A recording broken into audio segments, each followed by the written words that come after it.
Bienvenue sur Astuce 2.0 TV officiel.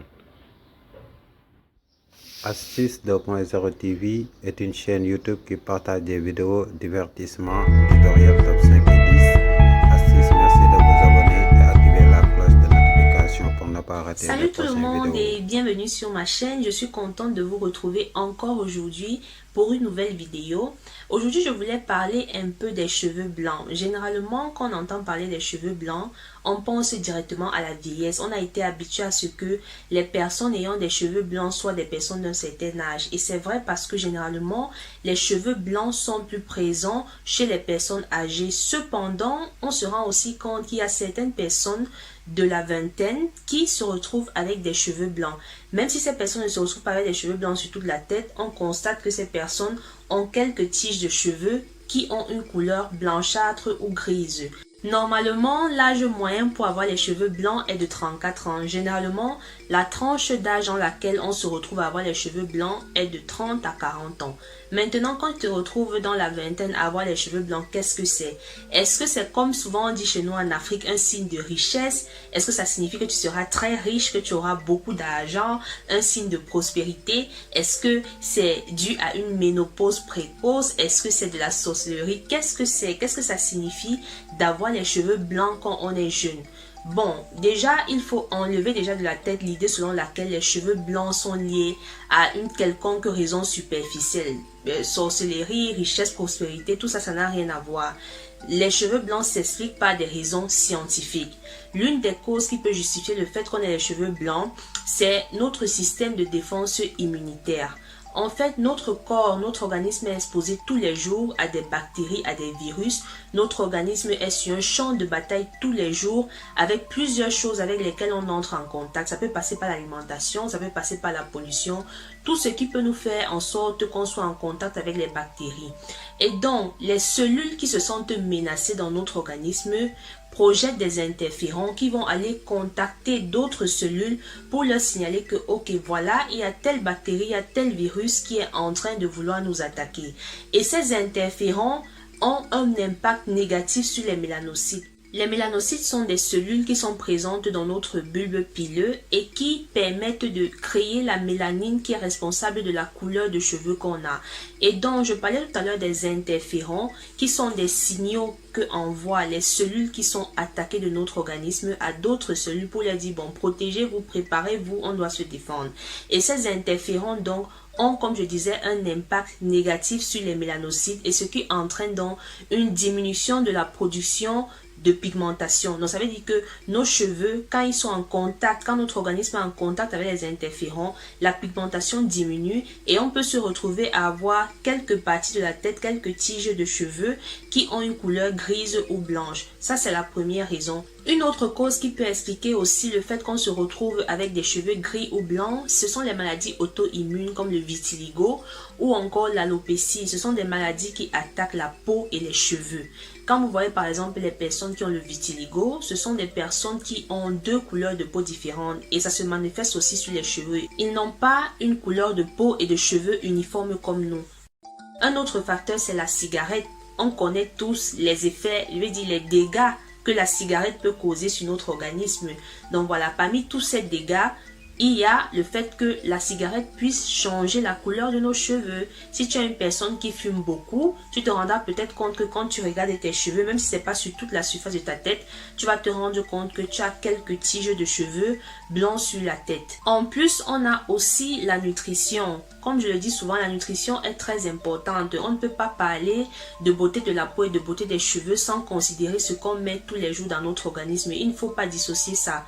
Tout ce qu'on met comme soin sur la peau et sur les cheveux est lié aussi à ce qu'on ingère, à ce qu'on mange. La nutrition dans le sens où peut-être dans ton alimentation, il y a certains nutriments, certaines vitamines qui sont importantes pour la santé des cheveux que tu n'as pas. Par exemple, la vitamine B, notamment la B9, la B12, la vitamine D qui, pour nous qui sommes ici en Europe, diminue ou est quasi absente pendant les périodes d'hiver et d'automne.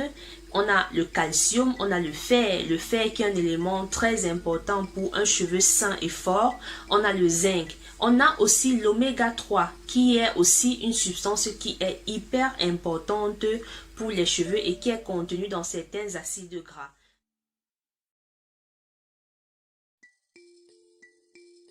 Donc voilà un peu pour parler des causes qui peuvent expliquer le fait qu'on se retrouve avec les cheveux blancs à moins de 30 ans. Donc maintenant comme solution, heureusement on a des produits qu'on utilise au quotidien dans nos cuisines et tout, qu'on peut utiliser pour régler ce problème de cheveux blancs. Le premier produit qu'on peut utiliser, c'est par exemple le thé noir. Vous pouvez utiliser le thé noir en sachet ou alors le thé noir qui se présente directement en feuille. Peu importe, l'important c'est que le thé soit noir. Le thé noir, de par sa couleur, quand vous l'utilisez, vous allez par exemple prendre quelques feuilles ou alors un sachet ou même deux en fonction de la quantité de vos cheveux, mais je pense qu'un peut largement suffire. Vous allez faire bouillir au feu comme si vous voulez vous faire un thé à boire. Ensuite, vous allez laisser le thé reposer. Ensuite, quand le thé devient froid, vous le mettez dans une bouteille en spray comme ça.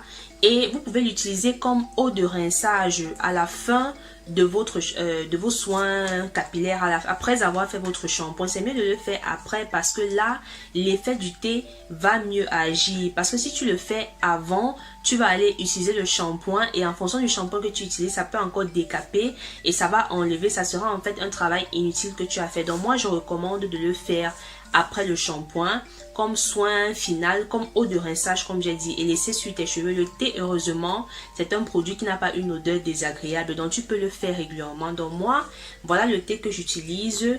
C'est un thé chinois. Si tu es intéressé, tu peux le chercher dans les magasins chinois, les magasins qui vendent les produits afro, les nourritures africaines. Et tu peux aussi décider par exemple de faire une cure. La cure, c'est quand on est vraiment affecté par le problème. Ça veut dire si tu as une grande quantité de cheveux blancs sur la tête, tu peux décider de faire un rinçage au thé noir successivement pendant plusieurs semaines à chaque lavage. Tu peux te dire par exemple, je le fais une fois par semaine, même tous les 2 mois, je voulais dire une fois par semaine, même pendant 2 mois. Donc tu le fais et tu observes le changement, tu vois la progression, si ça agit vraiment sur tes cheveux. Normalement ça fonctionne bien parce que le thé noir avec sa couleur va aller teinter, va aller apporter une certaine pigmentation aux parties de ta tête qui sont grises. Un autre produit qui est efficace après le thé noir, c'est le café. C'est le café, voilà. Le café est réputé pour vraiment noircir le cheveu. C'est un produit qui est très bien pour noircir le cheveu parce que vous connaissez le café. Le café a vraiment une couleur sombre. Donc moi, comment j'utilise le café? Déjà, ce café, je l'ai pris aussi dans le magasin des Chinois. C'est un café d'origine sénégalaise. Ça s'appelle, je ne sais pas si vous voyez, ça s'appelle le café Touba. Voilà, c'est un café qui est mélangé avec du poivre noir. C'est un mélange, il y a un peu de poivre noir dedans, mais le café est présent à 98%, donc on peut considérer que ce n'est que du café. Donc, moi j'utilise ça comment? Le café, c'est mieux de l'utiliser toujours après le shampoing, mais en le mettant dans ton conditionneur ou ton leave-in conditionneur. Voilà, moi je le mets dans ce conditionneur. J'utilise ce conditionneur actuellement, il est déjà en train de finir. Et je vais te montrer pour que tu puisses voir comment j'ai mis les graines de café dedans. J'ai quelques cheveux blancs sur la tête. J'ai quelques cheveux sur la tête, mais pas vraiment. Comme tu peux regarder sur cette vidéo, tu vas voir que, je ne sais pas si tu arrives à bien voir, quand je tiens cette petite tige de cheveux, tu te rends compte que c'est blanc. Ça a une couleur grisâtre, blanchâtre. Donc voilà, j'ai 1 ou 2 graines comme ça de cheveux blancs sur la tête. Mais ce n'est pas trop la raison pour laquelle j'ai décidé d'utiliser le café dans mes soins. Donc voilà, un peu, tu peux voir que le mélange était normalement totalement blanc, mais là tu peux voir qu'il est blanc avec des petits points noirs. Et les petits points noirs qui sont à l'intérieur, c'est le café Touba que j'ai mis. Donc c'est de cette façon que tu vas utiliser ton café, tu le mets dans ton après-shampoing et après avoir lavé tes cheveux, tu le laisses poser environ une quinzaine de minutes parce que là tu as mis le café et il faut donc laisser plus pour que ça puisse pigmenter. Parce que généralement avec l'après-shampoing, on laisse 5 minutes ou trop 10 minutes parce que généralement les après-shampoings agissent très rapidement. Mais puisque tu ajoutes le café, laisse le temps pour que ça puisse bien pigmenter ses cheveux. Tes cheveux, pardon. Donc, même avec le café, tu peux décider de faire une cure. Pourquoi pas? Tu peux décider de mettre quelques graines de café dans ton après-shampoing 1 fois par semaine et tout. voilà, tu fais toujours ton masque et tout, ou alors tu peux même combiner les deux pour une plus grande efficacité. C'est-à-dire quoi? C'est-à-dire que tu vas mettre le café comme ça dans ton après-shampoing et tu vas le laisser poser sur tes cheveux.